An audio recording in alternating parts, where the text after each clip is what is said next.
Safe operating procedure जो भी किसी इंडस्ट्री में काम कर रहे होंगे या किसी इक्विपमेंट को चलाते होंगे उनको एसओपी के बारे में ज़रूर मालूम होगा।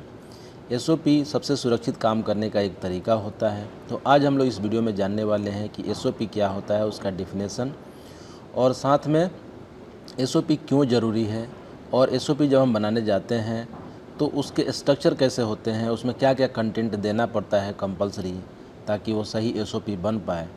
और हम लोग कुछ एग्जाम्पल भी देखने वाले हैं, जैसे जेएसडब्ल्यू हो गया या टाटा है उसका एसओपी, और कुछ अदर कंपनियों का, जिससे कि हमें कंफर्म होगा कि हाँ यही इसी तरह का एसओपी हर जगह यूज होता है और हमें एक अच्छा नॉलेज मिलेगा।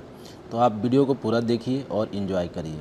तो मैं हूँ आपका फ्रेंड अभय, और आइए स्टार्ट करते हैं।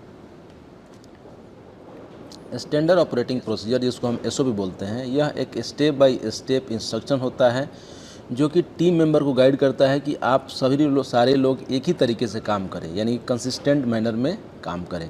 और एसओपी जो है एक कॉम्प्लेक्स टास्क के लिए बनाया जाता है। ये जनरली सिंपल टास्क के लिए नहीं होता है, जिसमें रेगुलेटरी स्टैंडर्ड को भी कंप्लाई होता है, यानी कि कोई लीगल रिक्वायरमेंट है उसको भी उसमें इंक्लूड करते हैं। साथ में एसओपी जो है एक सबसे इफ़िशिएंट वे होता है, यानी कि सबसे कुशल तरीका, जिससे अगर आप काम करते हैं तो साथ में आपकी सेफ्टी भी इंश्योर होगी और क्वालिटी भी इंश्योर होगी। तो आइए जानते हैं कि स्टैंडर्ड ऑपरेटिंग प्रोसीजर की ज़रूरत क्यों पड़ती है। तो स्टैंडर्ड ऑपरेटिंग प्रोसीजर आपको हमेशा याद दिलाता है, हमेशा आपको रिमाइंड करता है कि आपको इसी तरीके से काम करना है। अगर आप इस तरीके से काम करते हैं तो आपको ये प्रोटेक्ट करेगा, अदरवाइज प्रोटेक्ट नहीं करेगा।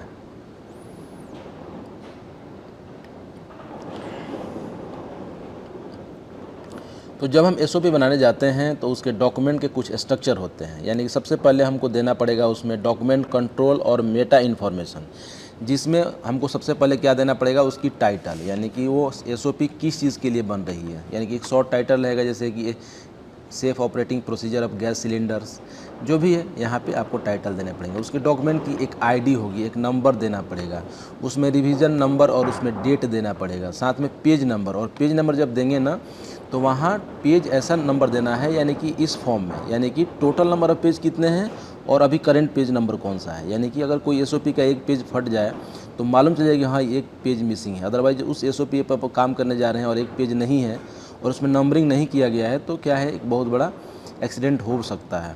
तो इस तरह से आपको इस पेज जो नंबर देना है इस फॉर्म में देना है।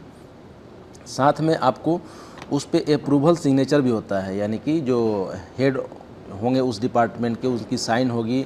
उस पर वर्जन इन्फॉर्मेशन भी रहेगा कि मान लेते कोई अपडेट हुआ है, वो भी उसमें सारे चीज़ें रहना है, ताकि जो है हम पुराने वर्जन का यूज़ ना करके नए वर्जन का यूज़ कर रहे हैं ऐसा हमें मालूम चले।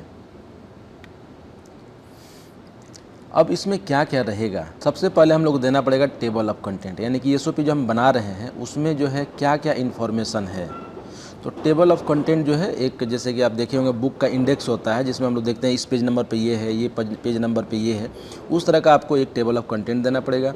साथ में हमें ये भी बताना पड़ेगा उसका पर्पस या ऑब्जेक्टिव, क्योंकि अगर हम ये नहीं बताएंगे तो हमें कैसे मालूम चलेगा ये जो एसओपी बना रहे हैं वो किस काम के लिए बना रहे हैं। साथ में हमें स्कोप देना पड़ेगा, यानी कि स्कोप मतलब ये कहाँ किस एक्टिविटी के लिए अप्लीकेबल है, वो सारी चीज़ें आपको देनी पड़ेगी। साथ में जब आप एसओपी बनाते हैं तो उसमें बहुत सारे शब्द का प्रयोग करेंगे, कुछ फ्रेज का प्रयोग करेंगे, कुछ वर्ड ऐसे रहेंगे जिनके बारे में लोग नहीं जानते हैं, तो उन सारी चीज़ों के बारे में यहाँ पे आपको डिफिनेशन देना पड़ेगा या उसके बारे में बताना पड़ेगा, ताकि एसओपी पढ़ने के टाइम में कन्फ्यूजन ना हो।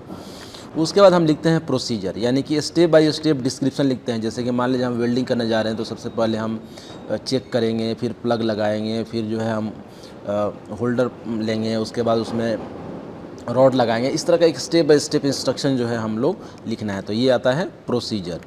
और उसके बाद जो है हमको ये भी देना पड़ेगा, जहाँ अगर आप बनाते हैं एसओपी तो आप कहीं ना कहीं पढ़ के ही बनाएंगे, यानी कहीं ना कहीं रेफरेंस लेंगे आप, यानी कि या गवर्नमेंट की कुछ रिक्वायरमेंट होगी, लीगल रिक्वायरमेंट, जैसे फैक्ट्री एक्ट हो गया इंडिया में, या आईएलओ गवर्नमेंट का कुछ ऐसा इंस्ट्रक्शन है, तो वो चीज़ पढ़ के ही आप बनाएंगे जनरली। तो उन सारे रेफरेंस को यहाँ पे आपको देना है, यानी कि रेफरेंस और रिलेटेड डॉक्यूमेंट जो है आपको देना है, जिससे कि मालूम चले कि आपने इन्फॉर्मेशन कहाँ से कलेक्ट किया है। साथ में रोल्स एंड रिस्पॉन्सिबिलिटी, यानी कि ये एसओपी की परफॉर्म करने के लिए किसकी एक रिस्पॉन्सिबिलिटी होगी वो आपको देना है। साथ में कुछ अपेंडिक्स है, जैसे मान लेते हैं कि आपने कुछ वेल्डिंग के बारे में बना रहे हैं एसओपी, तो उसमें कुछ चेकलिस्ट जो है आपको इंक्लूड करना है। अब आपने दिया कि चेकलिस्ट भरना है आपको जब भी आप वेल्डिंग करने जाएंगे, तो उसमें हम लोग अपेंडिक्स में वो डॉक्यूमेंट चेकलिस्ट को इंसर्ट कर देंगे, या कुछ एक्स्ट्रा इन्फॉर्मेशन है वो हम अपेंडिक्स में दे देंगे, कुछ फ्लो डायग्राम है वो यहाँ पे हम लोग दे देंगे। साथ में लास्ट में या पहले भी ये चीज़ें हो सकता है रिवीजन हिस्ट्री, यानी कि अगर हम डॉक्यूमेंट को रिवाइज़ कर रहे हैं बार बार, जैसे पहला हमने एसओपी बनाया लेकिन उसमें कुछ गलती थी, फिर उसको अपडेट किया हमने, तो ये क्या है रिवीजन 1 2 3 ऐसा उसका रिवीजन हिस्ट्री भी हमें देना पड़ेगा।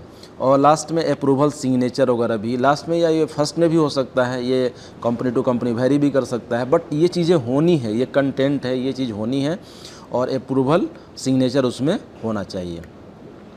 तो आइए कुछ देखते हैं एग्जाम्पल डॉक्यूमेंट। जैसे ये देख रहे हैं कि आप ये टाटा का है और ये टाटा का एसओपी है, तो एक्सकेवेशन सेफ्टी प्रोसीजर है, आप देख रहे हैं यहाँ पे। तो इसके हम लोग यहाँ पे देखिए, जैसे कि यहाँ पे रिवीजन नंबर ये सारा दिया हुआ है, रिवीजन 0 रिवीजन 1 ये सारी चीज़ें दी हुई हैं यहाँ पे। और उसके बाद जो है यहाँ ऊपर में आप देखेंगे कि इसके टाइटल भी दिया हुआ है, यानी कि आप देखिए यहाँ पे, तो ये कंपनी का नाम दिया हुआ है, डॉक्यूमेंट टाइटल दिया हुआ है, डेट ऑफ इशू दिया हुआ है, इसके डॉक्यूमेंट रेफरेंस नंबर यानी कि उसकी आईडी भी दी हुई है, और ये है टेबल ऑफ कंटेंट, ये भी यहाँ पे दिया हुआ है कि इसमें हम लोग क्या क्या चीज़ों के बारे में देखेंगे। देखिए यहाँ पे एनेक्जर भी दिया है अपेंडिक्स में। देखिए ये ऑब्जेक्टिव है या प्रोसीजर, जिसको हम ऑब्जेक्टिव या पर्पस है यहाँ पे लिखा हुआ है। स्कोप है यहाँ पे, देखिए स्कोप दिया हुआ है, यानी कहाँ पे एप्लीकेबल है। यहाँ देखिए कुछ एक्स्ट्रा चीज़ें भी ऐड की हुई हैं। अकाउंटेबिलिटी एंड रिस्पॉन्सिबिलिटी भी यहाँ पे दिया गया है कि किसकी ये रिस्पॉन्सिबल होगी। ये देखिए यहाँ पे ग्लोसरी या डिफिनेशन भी दिया है, जैसे एंगल ऑफ रिपोज का मतलब क्या है, बेंचिंग का मतलब, केबिन का मतलब क्या है, ये सारे चीज़ों के बारे में यहाँ पे देखिए यहाँ पे डिफाइन किया गया है, ताकि एसओपी के पढ़ने के टाइम में कन्फ्यूजन ना हो। और तब यहाँ पे सेट ऑफ इंस्ट्रक्शन दिया गया है, स्टेप बाय स्टेप इंस्ट्रक्शन, यानी प्रोसीजर यहाँ पे दिया गया है, और इस तरीके से ये पूरा का पूरा कंप्लीट होता है। यहाँ पे अगर मैं इसके लास्ट में आऊँ, ये बड़ा सा प्रोसीजर है और बहुत सारा इसमें स्टेप बाय स्टेप इंस्ट्रक्शन है, उसमें सारे लास्ट में जो है चेकलिस्ट वगैरह भी यहाँ पे इंक्लूडेड है, ठीक है। और देखिए यहाँ पे पेज नंबर किस तरह से लिखा गया, 20 of 20। इसका मतलब ये है कि इसमें अगर कहीं बीच में पेज फटा भी होगा तो मालूम चल जाएगा कि हाँ ये पेज गायब है। यहाँ पे देखिए आप 18 of 20। अब अगर हम लोग JSW की बात करें, तो JSW का एक देखते हैं हम लोग। ये भी स्टैंडर्ड प्रोसीजर है गैस सिलेंडर सेफ्टी का। यहाँ पे देखिए document control details, document number, revision number, ये सारा दिया हुआ है। यहाँ पे देखिए उसके टेबल ऑफ कंटेंट दिए हुए हैं वो सारा चीज़। और यहाँ भी देखिए, यहाँ पे आपको डॉक्यूमेंट इशू अप्रूवल ये सारा। और यहाँ पे देखिए ऑब्जेक्टिव दिया गया है, यानी कि to develop procedure for safe usages of gas cylinder. Scope दिया है, रिस्पॉन्सिबिलिटी दिया है, रेफरेंस दिया है। रेफरेंस देखिए यहाँ पे गैस सिलेंडर रूल 2004 का यूज़ किया गया, ओसा स्टैंडर्ड का यूज़ किया गया है। एब्रिविएशन एलपीजी का मतलब, डीए का मतलब, O2 का मतलब, पीपी का, ये सारे चीज़ दिया हुआ है। साथ में डिफिनेशंस भी दिए हुए हैं। और तब यहाँ से स्टार्ट होता है उसका क्या, प्रोसीजर। यहाँ देखिए 7 नंबर इसके प्रोसीजर स्टार्ट होते हैं। तो इस तरीके से आप देखेंगे कि इस तरह से एसओपी बनता है। और भी है मेरे पास, बट यहाँ पे देखिए एक दूसरी कंपनी का भी है जिसका नाम है श्री राम ईपीसी लिमिटेड। और यहाँ पे उस तरह से डॉक्यूमेंट नंबर, इशू नंबर, ये सारा दिया है। पर्पस, स्कोप, रिस्पॉन्सिबिलिटी, प्रोसीजर, ये सारा चीज़ें दिया हुआ है। और यहाँ पे देखिए अप्रूवल सिग्नेचर भी है, prepared by, issued by. Page number देखिए यहाँ पे दिया है 1 of 5। तो ये है एसओपी बनाने का सही तरीका। तो आई होप आप इस वीडियो को एंजॉय किए होंगे।